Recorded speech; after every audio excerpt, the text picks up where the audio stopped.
Freelancing এ আসতে হলে সর্বপ্রথম আপনার একটা জিনিস লাগবে, সেটা হচ্ছে প্রচুর ইচ্ছা শক্তি। সো সেকেন্ড যে জিনিসটার প্রয়োজন পড়বে সেটা হচ্ছে একটা ডিভাইস, সেটা ল্যাপটপও হতে পারে অথবা পিসি একটা কম্পিউটার হতে পারে। সো এখন অনেকেরই প্রশ্ন আসতে পারে যে ভাই আমি কোন ধরনের কম্পিউটার অথবা কোন ধরনের ল্যাপটপ নিব।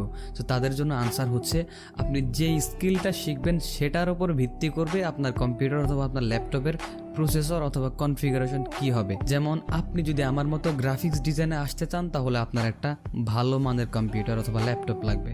সর্বনিম্ন 8GB র্যাম আপনার কম্পিউটারে থাকতে হবে।